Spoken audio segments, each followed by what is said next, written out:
So the question is, what happens to my Social Security benefit if I stop working in my 50s and if I don't plan to claim my Social Security until age 62 or 67 or 70? You know how you get your Social Security statement and then you see the estimate of what the benefit is going to be, what the income is going to be at each one of those ages. But what it says right before it gives you those numbers, it says at your current rate, if you continue working, your benefit will be. So what if you're 55 and thinking about stopping work and not getting an income? What happens to that estimate? And if you wait until 67 to claim your Social Security, that's really over 10 years of zero earnings. So is that going to make an impact on how much they'll give you? Or maybe you're in your 50s and you're thinking about just switching careers or jobs to one that's less stressful.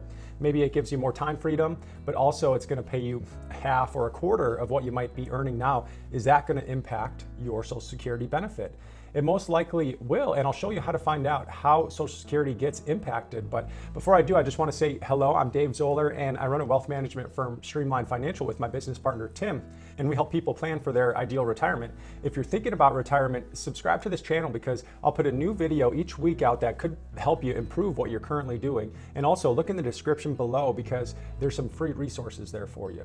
So back to the question of how will Social Security change if you retire in your 50s? So let's look at an example of a 55-year-old who's planning on retiring at age 55 and not earning another dime. First, we're actually going to look at a scenario of him working until 62 just to kind of get a base level here, and then we're going to look at how Social Security changes if he stops cold turkey at 55. And then we'll look at some scenarios of what would cause his Social Security benefit to go down.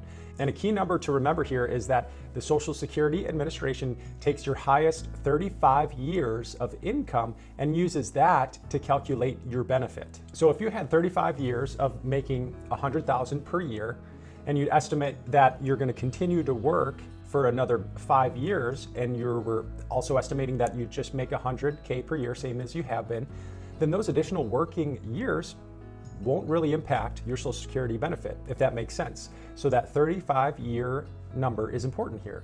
But let me show you an example here. Now there's a lot of numbers here, but I'll walk you through it. So this is that 55-year-old, he's 55 this year in 2020.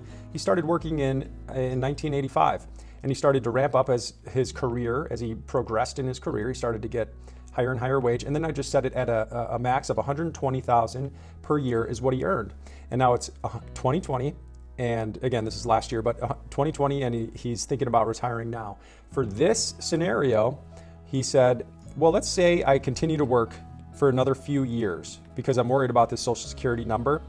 This is the base case we're going to look at. His max Social Security is going to be, we'll just round it to $3,200 per month. Now let's look at those same exact numbers, but he stops his wage at age 55. So he doesn't work until that age 62 number. He stops at 55. So that's quite a few years, 6, 7 years less of income. Let's take a look at what that'll show. So everything else is the same with this ramp up period here. And then we can see here, he retires at 55 and he stops. He's not earning anything. What's the difference in his Social Security here? So first one was $3,200. This is a little bit less at $3,167.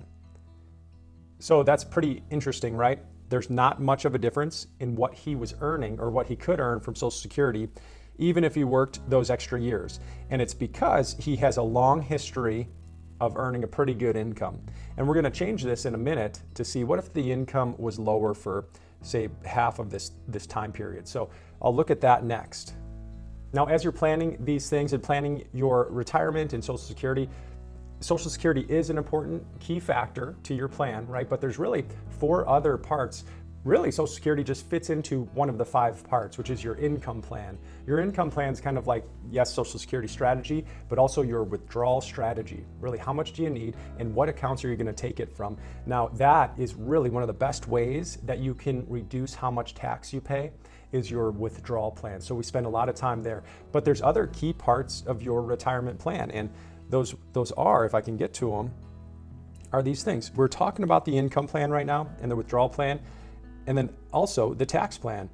A lot of people don't think about this, and really maybe they think the first few years of retirement, how much tax they're going to pay, but they don't think about those future years as you get to the RMD stage, the required minimum distribution stage. And then there's the investing of what are we actually going to be invested in? How do we make sure we're protected in this period? So when you're retirement planning, usually you're focusing on these things. And these are important as well. Usually a little bit later, you start to really care about what sort of impact you're going to have in others' lives, whether it's family or charitable or things like that. But those are the 5 parts.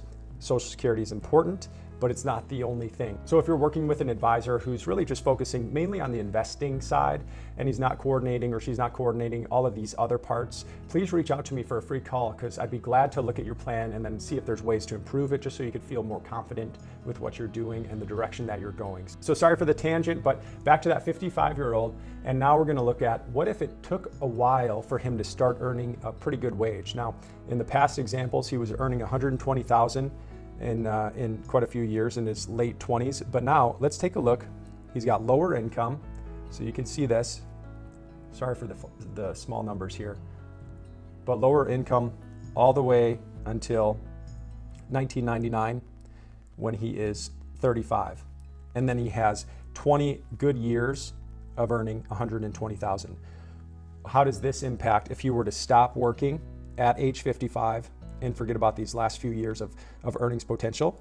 We can start to see there is a bit of a difference. So the first one we looked at was $3,200, and then the next one we looked at was a little bit less, and then this one, so let's see, what is that? It's $2,900. So that's a $400 per month difference here.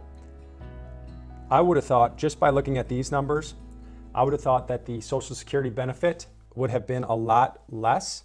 But it's interesting to see it didn't have as big of an impact as I thought it was going to. So because this is important, these estimates, and knowing ahead of time before you actually retire and stop earning anything and impacting Social Security, it's good to know what the result's going to be before you make the decision, right? So there are some retirement calculators out there. Social Security, the SSA.gov usually has one that's live. And it was okay when we used it, but just for some reason, when I was looking at it today, this is June of 2021, it wasn't live. I'm sure it'll be, maybe they're down for maintenance or something. AARP also has one. If you're just really, you could just search online. But what I couldn't find was a good Social Security calculator that had strategy tied to it. Now, if you do know one of those, if you find one, put it in the comments below. And by strategy calculator, I mean a calculator that could help you find the optimal time to take your Social Security based on your retirement plan. Now that I'm saying that out loud, it kind of makes sense that it's hard to find a good one of these, and maybe it doesn't exist, because the ideal Social Security strategy is based off your entire retirement plan, those 5 parts that we looked at, right? So it might make sense for some people to start at age 62, and it might make sense for other people to delay until 67 or 68 and use their non-retirement monies first so they can convert more to Roth. It really depends. And if you're married, there's even more strategies that get thrown into the mix. So I do encourage you to at least Google or search for one of those calculators to see what you can start to find. And if the thought of that doesn't sound fun for you, then reach out to me if you're looking for a firm that specializes in retirement. We can help a few people each month, but just so you know, our first duty is to our current clients that trust us. So I may not always be able to get back to you or assist right away. I hope you understand. But if this was helpful, then please like and subscribe so that then you don't miss the next retirement video. And then I'll see you in the next video. Take care.